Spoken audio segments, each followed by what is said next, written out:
man. No, but I'm sick and tired of doing this on my own. Brother, it's so hard, man. Yo, this is what I'm saying. I said I'd start a YouTube channel, right? One second. Don't chat to me. Okay. Bro, don't chat to me. Bro, it's so hard, man, to do this properly, man. Anyways, how are you? I know. Yeah, I'm good. How are you?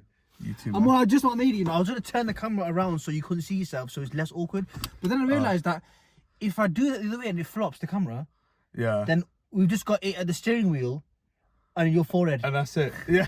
Well, there's no point, man. This is what it's so hard to do. It's so hard to do on your own. Like, I haven't got like 25 million cameras. I ain't got GoPros. I ain't got Ghost Stops. Bro, like, it's not... Bro, it's just... Bro, it's not easy, man. No, it's not, man. It's very difficult, man. You need to see James Corden do carpool karaoke. No, this is what I'm trying to copy the carpool karaoke, but man was on a trailer in that. He's in a trailer. He's got people recording him. Oh, yeah. Bro, like, I'm a one-man band here, lad. Yeah. It's so hard. That is the studio. Yeah, my car's basically my studio. Yeah. Like, that's how I've got to do it. Like, there's no other way around it. Yeah, no, I know, bro. I know. Have you tried doing YouTube and stuff? Sorry? Have you tried doing YouTube? I did back in the day. It was going all right, but I just kind of lost faith in it. Why? I flopped it, man. Basically, like, when I was leaving uni, because I was doing like improv. I was with the Improv Society at uni. What's that? Improvised comedy.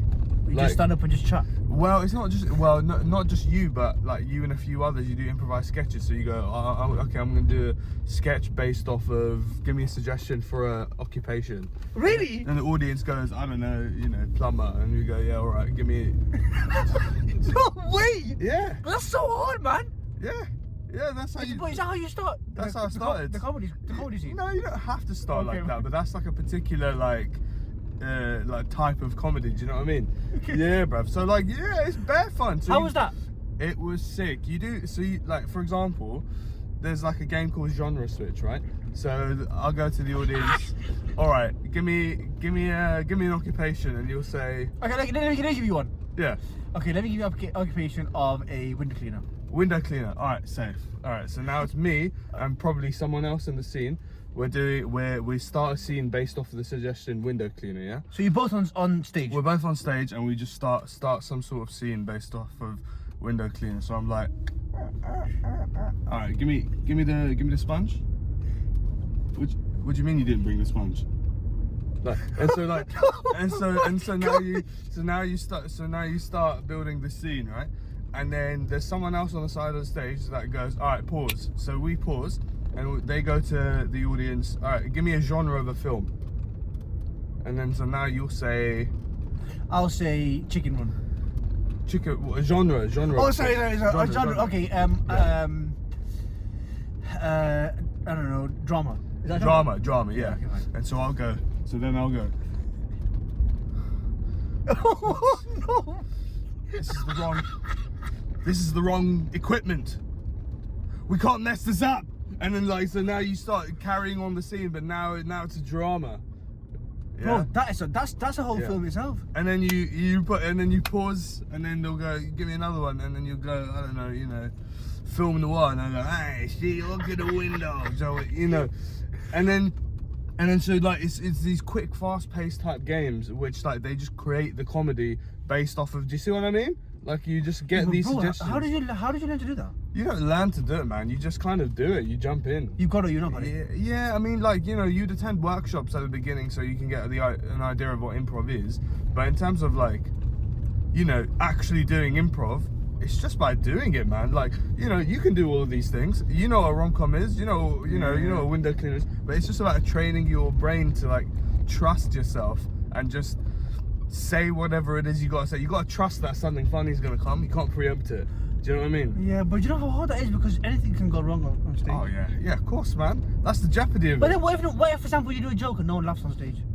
Well, the thing is with improv, because it's like a team sport. There's like loads of you on stage, loads of different games. Fine. But, bruv, if you're having a flop day, it doesn't matter, because like someone's gonna pick it up. Oh, fine. Do you know what I mean? There's like 5 other men then. So then you went from improv. What was after that? Improv. Then I did I tried YouTube for a little bit, but that was like not for long. Why? Just because I just didn't like. I started doing these sketches. Yeah. And then I don't know. I watched them back after like a couple years, and I was like, nah, bruv. Like I don't want. You know, someone types in my name and then this comes up. I don't know. Do you know what I mean? I'm like, it's not that great. But actually, it was narrow-minded thinking because, you know, you got to start somewhere. Bro, that's why I'm sat in my car on my Jack Jones trying to touch the screen to make sure it's. Bro, I have an example of hopefully one day. I hope and pray to God, yeah, that something inshallah comes good out of it, right? Yeah, it will. But big man, like right now, it's like I put my best jumper on. I just jump in the car. I'm just pray for the best and just drive like I know I'm going. Yeah, bro. I ain't got a clue. Like, and then you got to make the most of it in the edit. Oh, 100%, man. Yo, so we're gonna film for like an hour. Yeah. And then how long's the edit gonna be, bro? Don't say 7 minutes because you're gonna be in front of the computer for a day, bro. Bro, that's nice. Like, before you got in the car, I was looking at local Mackey's drive-through. And I realised that out of your road, turn left, keep driving straight, end of the road, turn right. Oh, you should told me I've got a working knowledge of all the McDonald's in the area. And then guess what? I forgot the route. I don't know where we are. Oh, you're going towards McDonald's right now. Yeah. And then in the road you turn right, and then you follow the loop round. Bruv, don't worry about it. Just keep driving. Just keep driving, bruv. I've got a McDonald's Uber in my mind right now. Don't worry about it, bruv. What seasonal menus do you want to know? No way. That would be way too much, bruv. So you went from doing that improv to YouTube. Forget that.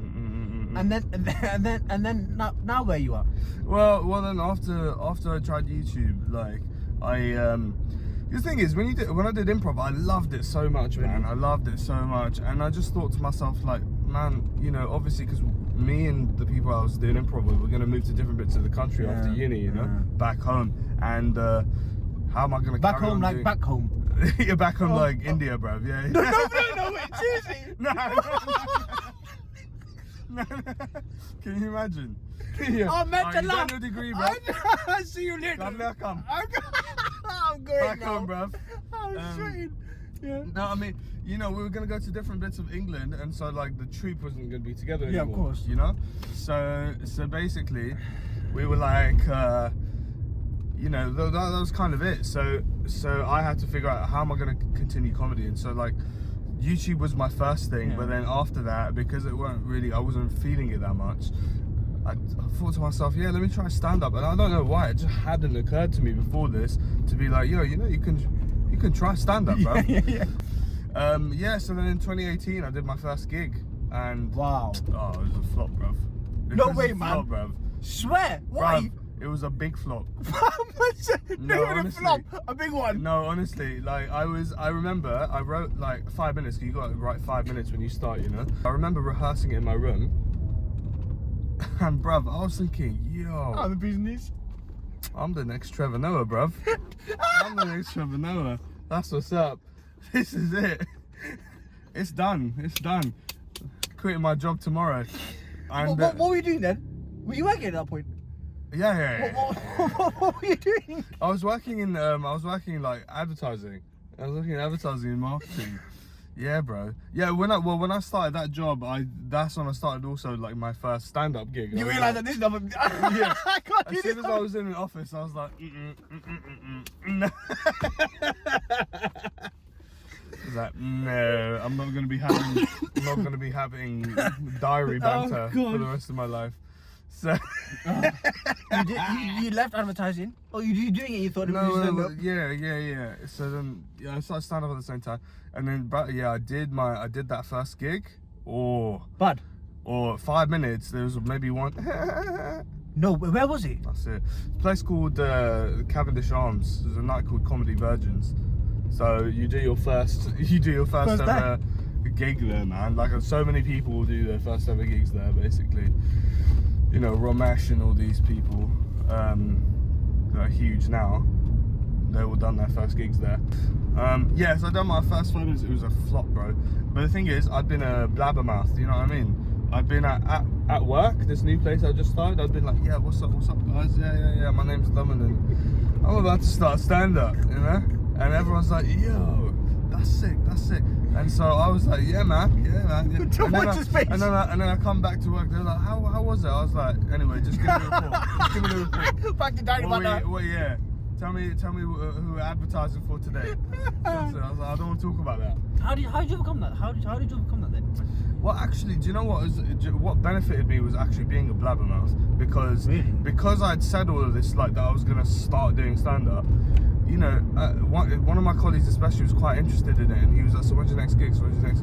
And I was a bit like, yeah, no, it's not, I ain't booked it in yet, and you know, and he was like, the first one went so well, I'm not had time to book it. yeah, it went so, there's still people queuing outside my house I gotta get rid of, you know, all these fans I gotta deal with first.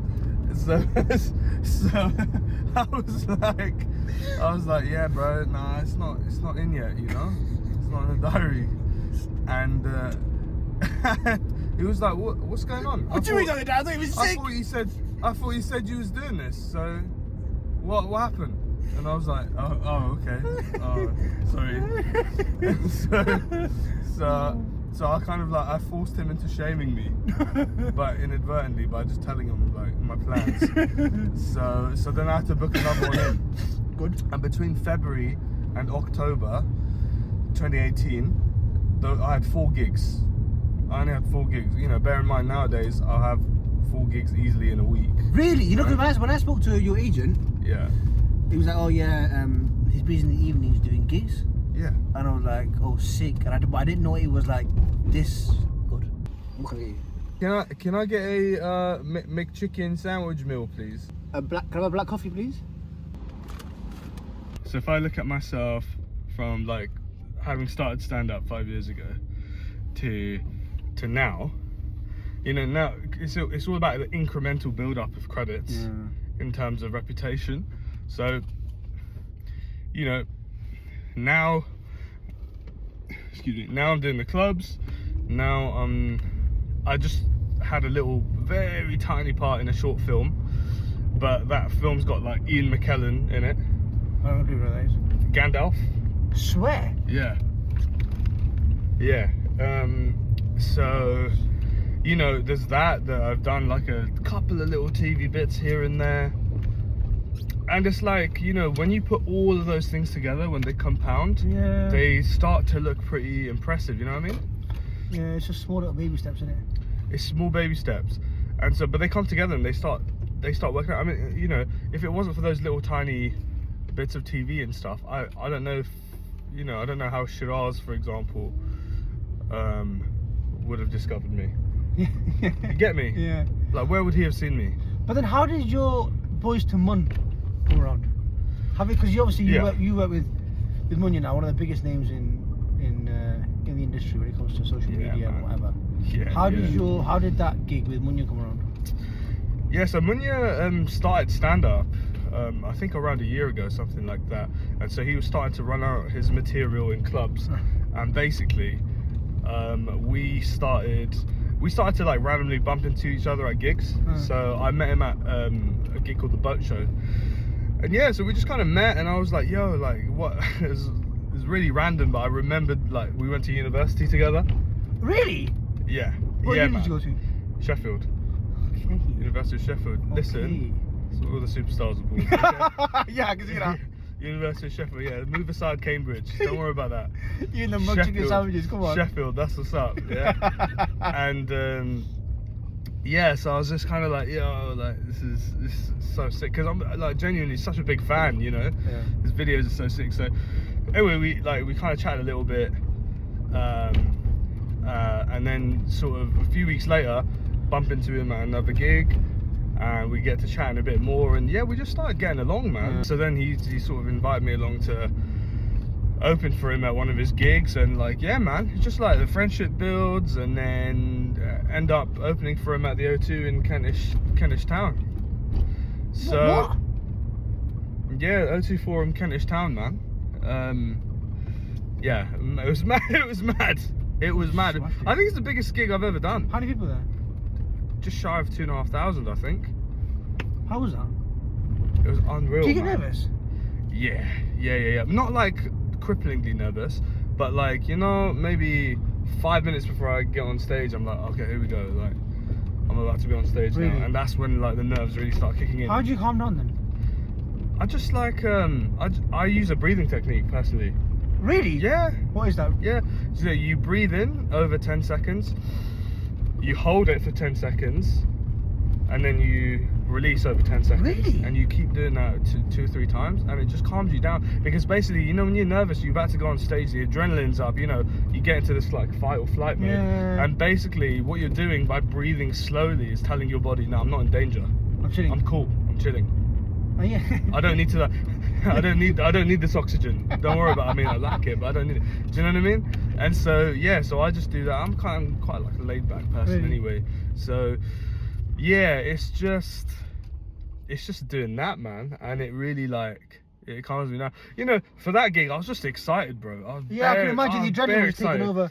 Yeah, I was very excited. But then, you know, I guess the question I had was, I've done like big crowds before, but this is such a big crowd. Yeah. And how's that gonna work? Because like it's a different feeling, you know, when you're on this elevated stage, people are here, but they're on the upper balcony, upper balcony, whatever. Do you know what I mean? And so now you have to play to this whole room. It's not just this room here. No, but surely it'd be easier because if there's less people in the room, you can see everyone like whether they're enjoying the content or not. In a way, definitely, yeah. Small gigs can be really intimidating for that exact reason. Yeah, bruv, 100%. Whereas like this is like, you know, at the same time you're like, bruv, I don't want to flop in front of 2,500 people. Yeah, that's true. That's you know what I mean? Yeah. I get away from 1 year and it's like, listen, but I actually want to come back here. It's big too, yeah. I wanna do this again, but also like, bruv, you don't want to flop in front of anyone, really. No, it's true. Right, bro. I brought you back safe and sound. We're here. Ready for your gig tonight?